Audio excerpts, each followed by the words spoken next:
Okay, umpisahan na natin mga boss yung paggawa nito. Para maumpisahan natin ito mga boss, no, ang gagawin natin, ikakopy lang natin itong floor plan, no. Dito manggagaling yung mga elevations na yan. Copy lang natin. Once na nakopy natin mga boss, gagawa lang tayo ng line, no.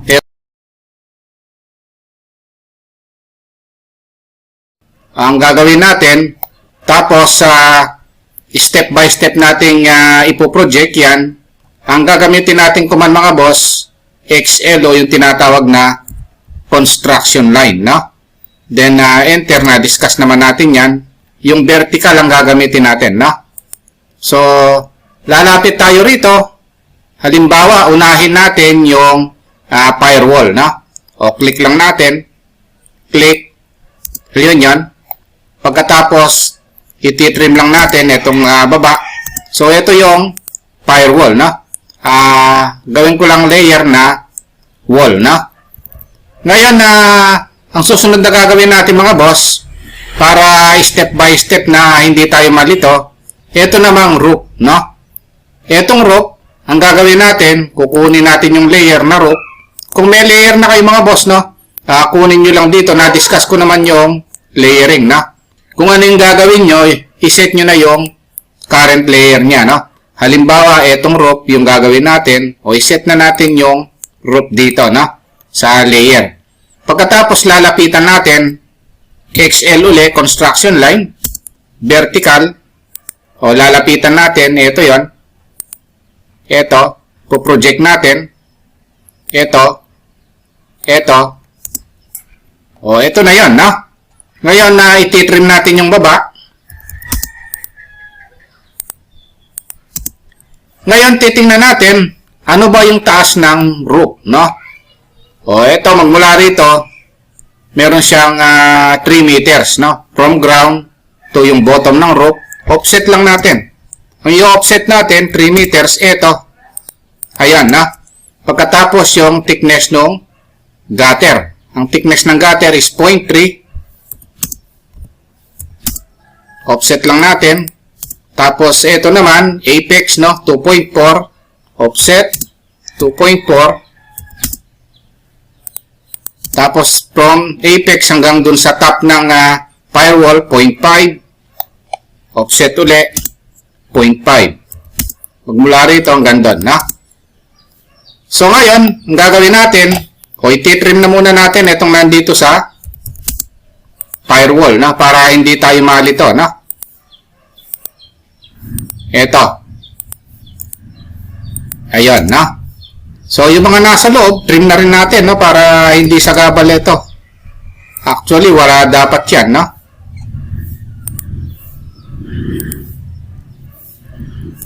Trim natin yan. O, pagkatapos ito naman, dapat wall ito. MA, match properties na discuss naman natin.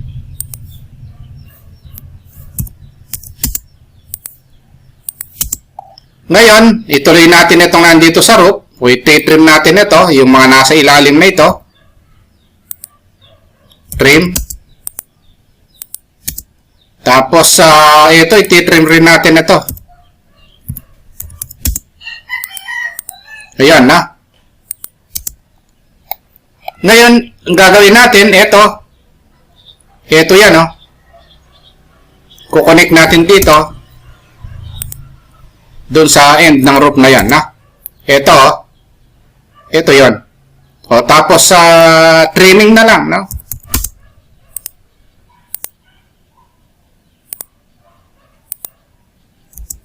O, erase na natin yon.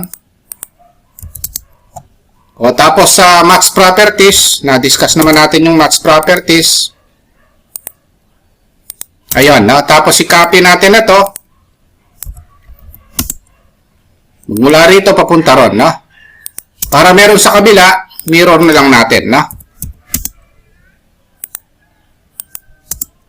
O, trim na lang natin yung sobra. O, ito na yung roof, no? Ayan. Ngayon, ang susunod na gagawin natin, yun namang wall, no? Yung wall, ito yan. O, punta tayo sa current layer na wall, no? Tapos lalapitan natin ito. XL or construction line vertical o yung makikita natin sa labas, no? Yun yung ipoproject natin. So, ibig sabihin, gamit na gamit yung construction line dito, no? So, ipoproject natin ito. Ito, hindi kita ito, no? Ang kita lang sa labas, yun yung pipik natin. Ito, hindi rin makita yun dahil nasa loob yun. O, ipipik natin ito. Ito. Tapos, ito, kita ito. Ito, sa kanan lang natin kukunin yon. Actually, pwede na natin kunin, no? Ito, itong mga ito hindi kita sa labas yan. Ito. Pero ito, hindi nakita yan. Tapos ito, kita ito. Ayun, no? Ngayon, ito na yung mga wall, no? Ititrim natin ngayon yung sobra-sobrang line, no? Sobra-sobra ito. Tapos sobra yung mga nasa taas. Ayun yan, no? Ito na yung mga wall, no? Ngayon, yung bintana. O, gaano kataas yung bintana? 0.9 tapos 1.2. Elevated siyang 0.9 tapos 1.2, no? Offset na naman. 0.9.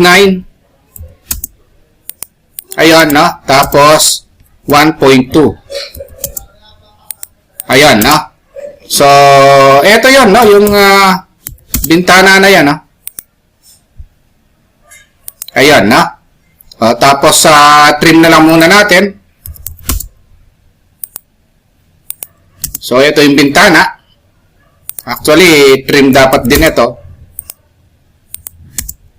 O, ito yon, no? Yung doors and windows yan. DW. Or, lagyan natin ng ibang kulay para madaling makita, no? O, tapos, ito. Window yan.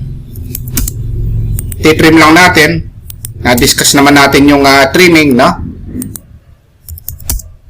So, ibig sabihin, lahat ng gagawin natin magmumula dun sa floor plan, no? Ipo-project natin pababa, no?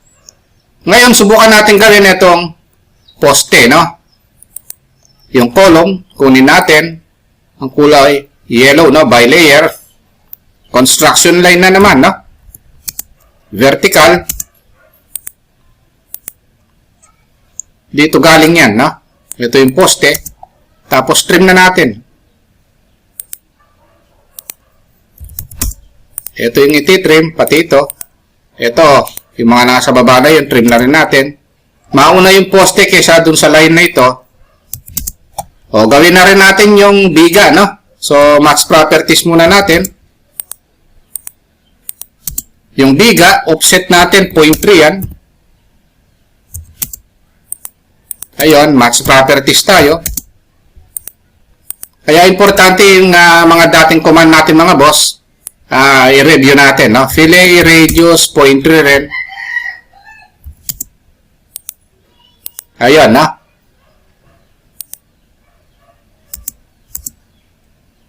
Fillet natin.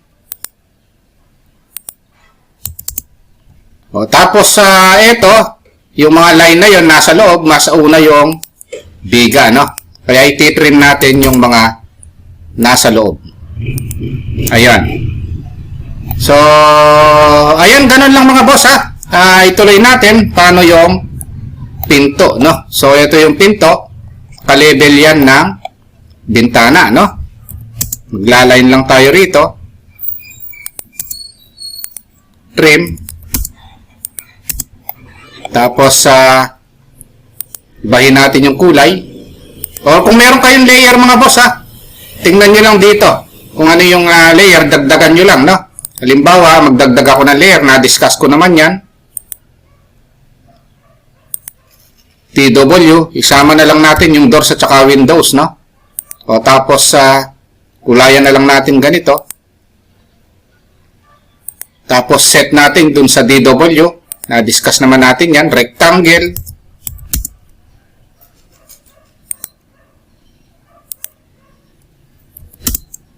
Medyo lumampas, no?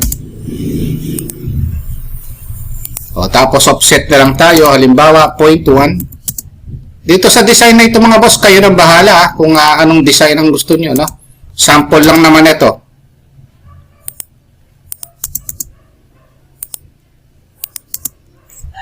Sinimplihan ko na lang.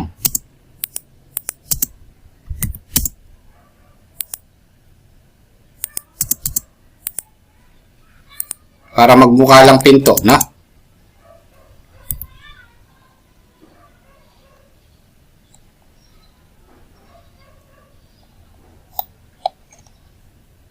Trim.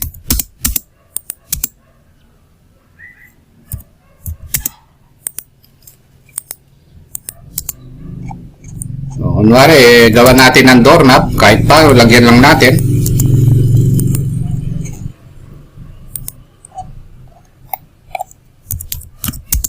Para magmukhang pinto, kahit paano, designan natin, no? MI, mirror, no?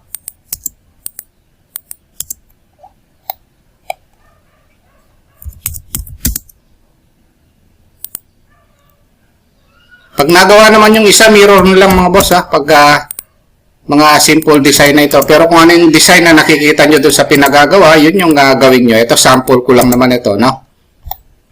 O, tapos dito naman sa bintana, gawan nyo lang ng design, no? Offset. O, kahit 0.1, no?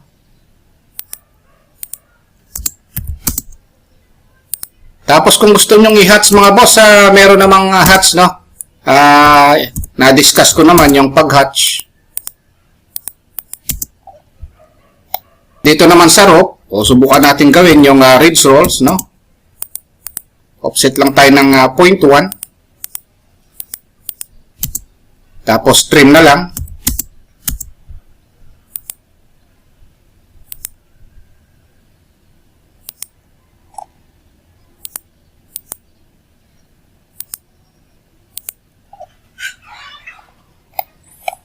Ngayon yung gutter mga boss, pwede nyo nang gawin dito, no? So, yung gutter, tingnan nyo kung ano yung design niya. O halimbawa, ganito.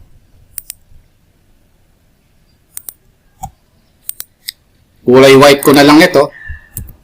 Simplihan na lang natin. Halimbawa, 0.05. 0.05.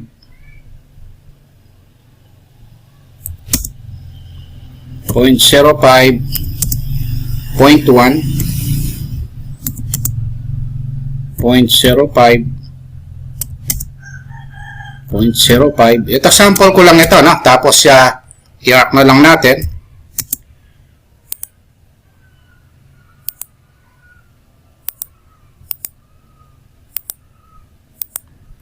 Once nagawa naman yung isa, copy na lang, no? Tapos ito, copy nyo na lang.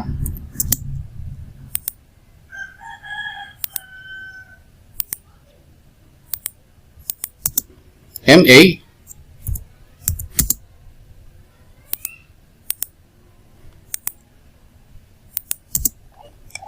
O dito naman, copy nyo na lang. Hawakan dito. Erase ito. Tapos kung meron siya sa kabila, mirror na lang, no?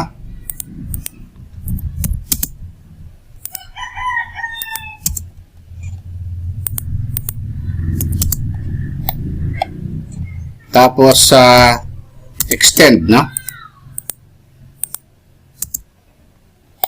Ayun. So, ibig sabihin mga boss, nanggagaling dito yan, no? Tapos mga boss, kung gusto natin lagyan ng hatch ito, no? Type lang natin yung H. Tapos, pili lang tayo ng pattern dito. O halimbawa, ito. Tapos, click lang natin dito. Then, i-type yung scale, no? Kung anong scale yan. Kung anong kulay, no? O, tapos, enter. So, ito na yung hatch, no?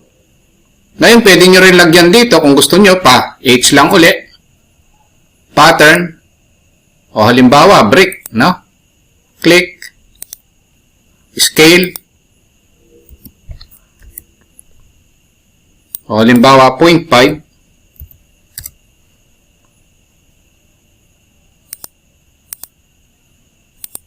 Enter. O kung gusto nyo palitan ng kulay.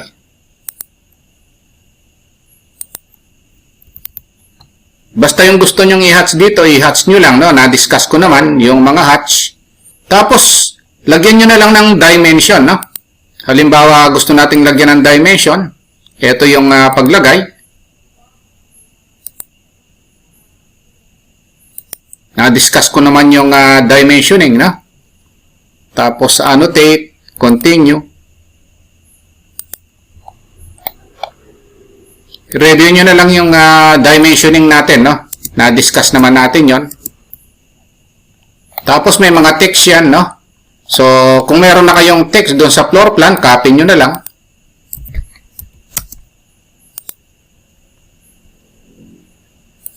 Tapos, edit na lang, no? Na-edit naman yan.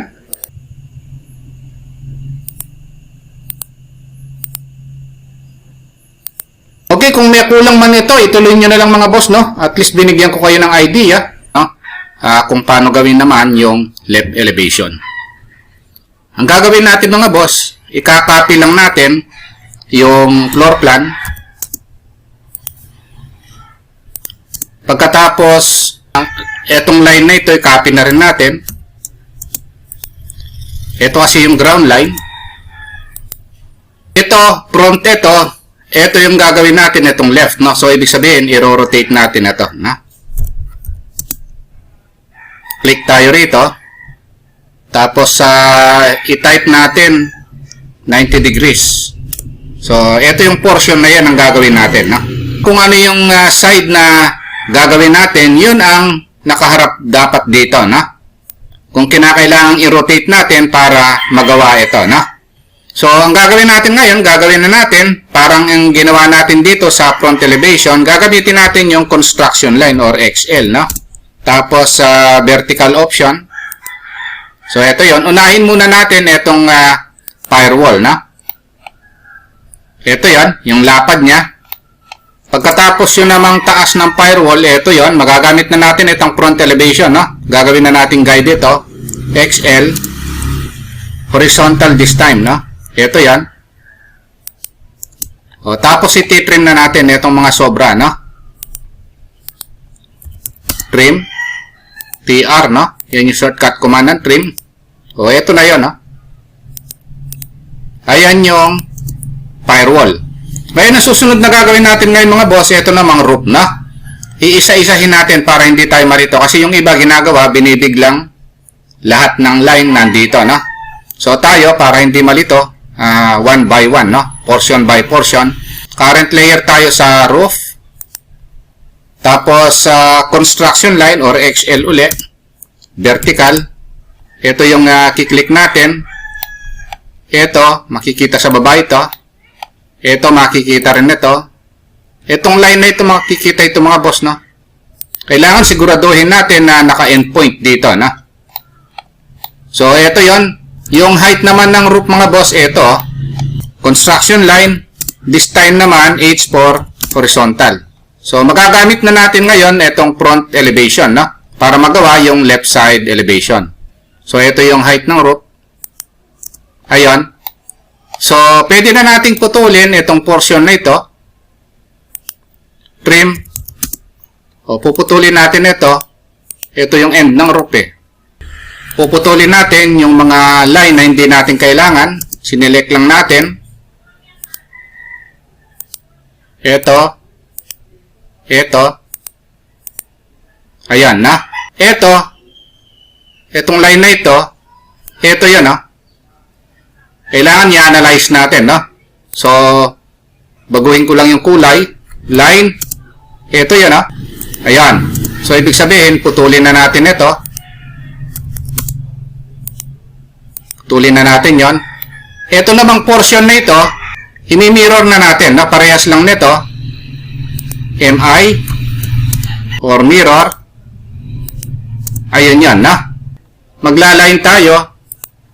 Ito yan, ha. Papunta rito. Ito yan. Ngayon, ito naman, dun sa dulo ng line, na. Magmula rito hanggang sa dulo ng roof. Ayun yan, na. So, ito yan, ha. Ayan, na. Ngayon, ang gagawin natin, i-erase na lang natin ito. Yung iba, i-trim natin, no? So, nakikita naman natin, medyo maayos na. Yan. Erase na lang at saka trim, no? Tapos trim. So, eto na, medyo hawig na, no? Max properties na lang ako. Na-discuss naman natin yung max properties. Ayun. So, ngayon ang gagawin natin, eto namang wall na ang gagawin natin, no? So, yung wall, eto yan, no? Makikita natin dito. Punta tayo sa wall layer. Tapos, by layer natin para parehas yung color. Construction line na naman, vertical. So, lahat ng makikita natin sa labas, ito yon. Ito, hindi natin makita yan. Ito, hindi natin makita yan. Ito, kita sa labas ito. Ito, kita ito. Ito, kita ito. Tapos, ito, post dito, no? Ito, makikita ito sa side, oh. Ito, kita yan, no? Ito naman, post dito, baguhin natin yung kulay para madaling makita. Construction line, vertical. Ito yan, na? Ayun. So, medyo nakikita na rito. Tapos, trim tayo. Okay, ayun, no? So, medyo nakikita na natin. Tapos, yung height ng window, no? Ito yan, magagamit na natin yung front elevation. Siyempre, dito tayo babase. Ang gagawin natin, doors and windows tayo. By layer para madaling makita. X-line o construction line, horizontal ang gagamitin natin. Ito yung height. Ayan na. So, makikita natin ngayon dito. Ito yung height, oh. Trim tayo. Puputulin natin ito.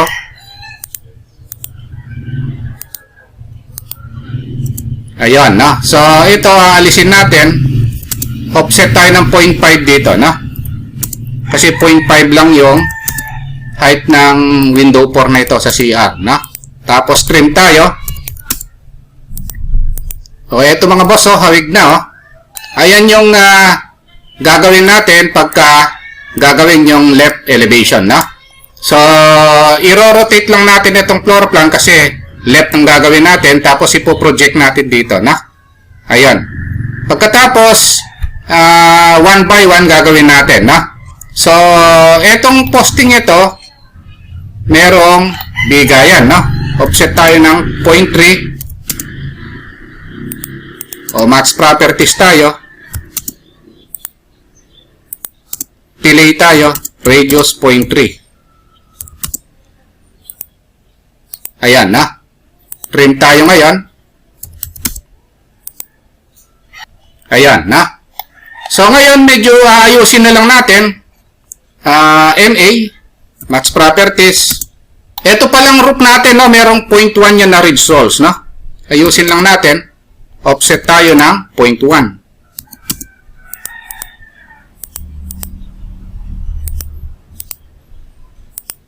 Ayan, na? Tapos, i-trim natin, na? Na-discuss naman natin yung mga command na yan. Ayun, trimming tayo. So, ridge rolls ito.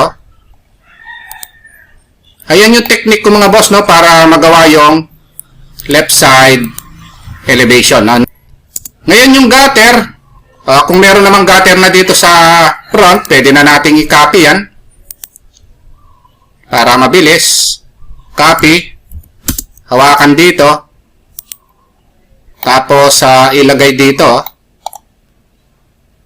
Ayun, na? Tapos, erase natin. Ito. So, kung meron sa kabila, i-mirror na lang natin, no? Match properties muna natin ito para parehas yung kulay. Tapos, kung meron sa kabila dito, itong shape na ito, mirror na lang natin. Base point tayo dito sa taas. Magkakaroon yan dito sa kabila, no? Tapos, erase na lang natin ito. Copy ito. Hawakan dito. Ayun yan, no? O, tapos, extend na lang, no? So, yung extend na, discuss ko naman ng mga previous video, mga boss. Ayan, no? May extend na hanggang doon, no? So, ito yung gutter natin, no? So, nagawa, oh. Ngayon, ang gagawin natin, mga boss, ito naman, no? Yung Ito, merong naka-usli rito. Alisin natin ito. So, yung mga hats na yun mga boss, kung parehas lang ang hats dun sa kabila, hanapin natin yung hats dito. Kung wala naman, kahit na yung kulay lang, no? Sundan natin. O pwede rin tayong gumawa ng color, no? At saka layer dito, no? So, hats. Tapos, ito, match properties. Ito yung model. Ito yung lalagay natin dito. Ayan, ha? Ayan yung match properties, no? Firewall pala natin, ganito ito, no? Para meron siyang design, copy natin.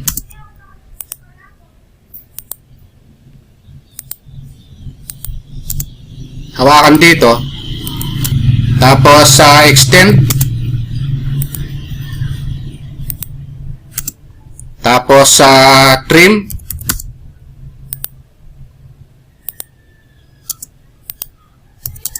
Tapos match properties. So yung match properties, model layer ito yung igagaya. O i-copy na lang ito. Ayan. So at least nakita nyo kung paano yung concept, no? Gawin yung left side elevation, no? Kung gagawin yung mga rear elevation, right side elevation, ganun din yung sistema, no? So i-edit na lang, double click, o type na lang, left. Ayan, na. Itong mga boss, no, hatch na lang ito, no, yung iba rito. So, hatch, tapos match properties, ito yung model, tapos ito, i-hatch na lang yan kung gusto nyong i-hatch. Ito. Ganun lang. Nagkaroon na kayo ng idea, no? Tapos, ito naman, hatch, tapos, match properties, ito yung model hatch, ito yung ilalagay. Kung meron doon, i-click doon, no? So, ganun lang yung paggawa ng left side mga boss. Sa video natin ito mga boss, pag-usapan naman natin yung iba pang command dito sa AutoCAD.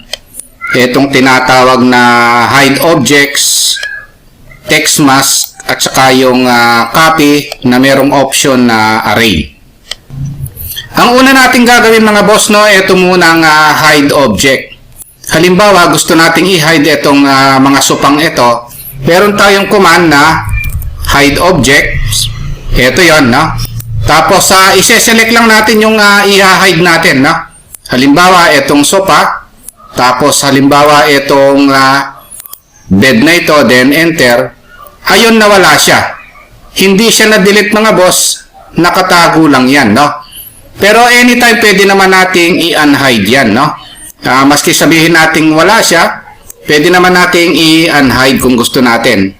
I-type lang natin yung unhide and then click natin ito. Ayun yon. So, nagbalik siya. Okay, ang susunod na pag-uusapan natin, ito namang copy array, no? Halimbawa mga boss, meron tayong putting dito, no? Gagawa lang muna ako. Tapos meron tayong bakal dito sa baba. Halimbawa, meron tayong bakal dito. Sample lang natin ito mga boss, ha. Tatansyahin ko na lang muna. Ngayon, halimbawa, ganito siya, no?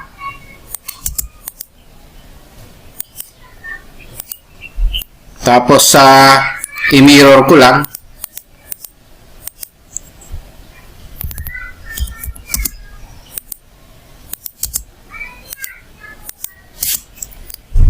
Ngayon halimbawa kung meron tayong bakal dito, circle lang ako.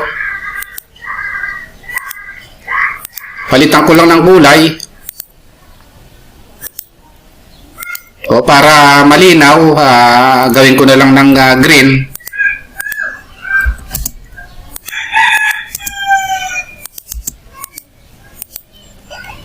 Tapos i-hatch ko lang ito para medyo kita natin.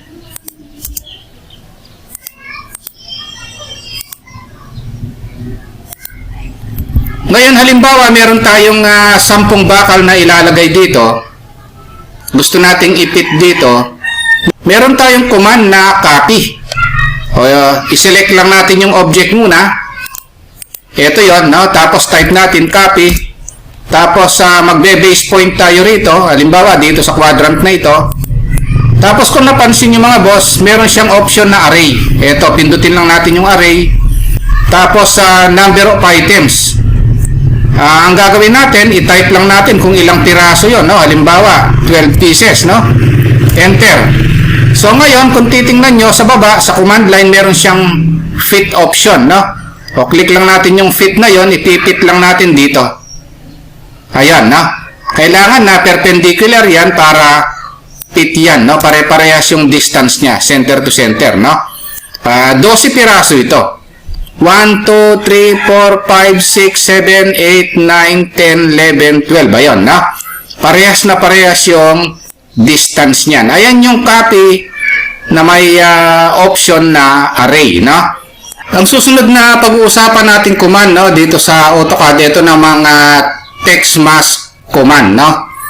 Kung napansin nyo mga boss, no? Itong mga letter, no? Sagabal yung hatch, no? Dito sa letter, no?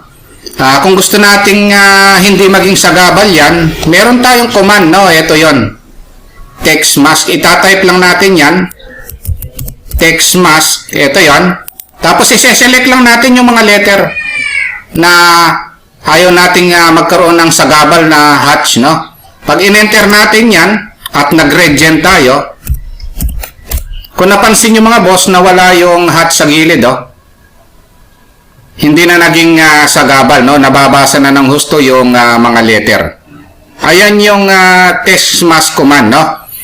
Okay, ayun lang mga boss, no? Yung naging topic natin, no? Pag-usapan naman natin yung ibang importanteng command sa AutoCAD, kagaya ng boundary, join, at saka group. Ang una nating pag-uusapan mga boss, no? Itong command na group. Dito sa group mga boss, no? Halimbawa, etong mga sopa na ito, no? Bukod sa block command, kung gusto nyo lang gawing isang entity, etong tatlong ito, pwede nyo gamitin yung command na group. Ito yon. And then select natin itong mga ito, and then enter. Kung titingnan natin, pag kinlik natin ito, buo na siya. Ayun, no? One entity na yung mga sopa na ito, no? Ngayon, kung gusto nating paghiwa-hiwalayin, no, pagdating ng araw, meron naman tayong command na ungroup, no? Ito yon. Hiwa-hiwalay na siya.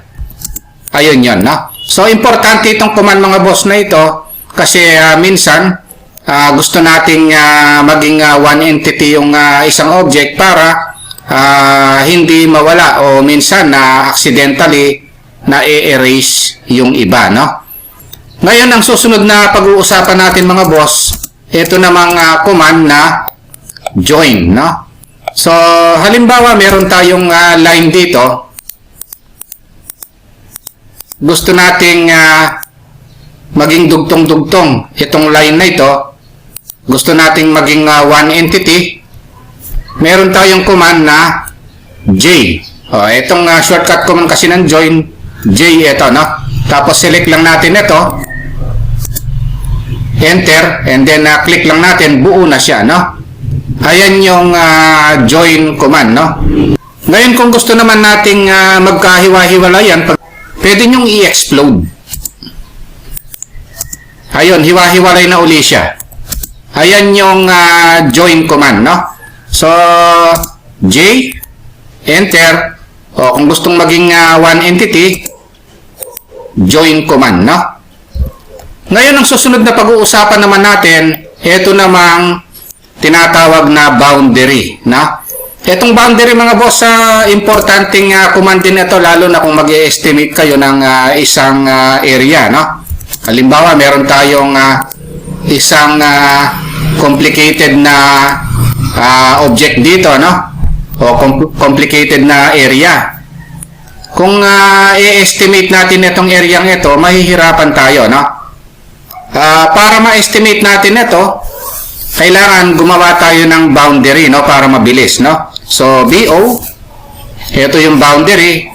Then, pick points button, click yung loob, and then enter. Ito.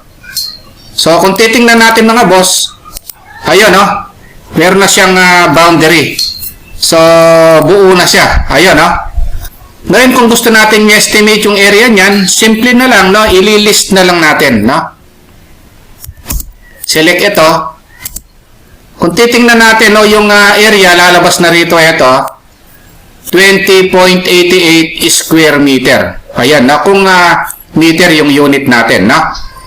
Ang perimeter niya, ang haba niya, 19.63 meters naman. So, ibig sabihin, ito, ang haba nito is 19.63 meters, no? Which is, ang area naman nito ay 28 point something square meter, no? So, ililist na lang na pagka gusto nating kunin yung area. Ito yan, no? 20.88 square meter, no? Okay, ayun lang mga boss, no, yung naging topic natin. Kung nakatulong itong video natin mga boss, no, huwag nyo sanang kalimutang pindutin yung subscribe, no? Pero isama nyo na rin po yung like at saka notification bell. Thank you very much at God bless po sa inyong lahat.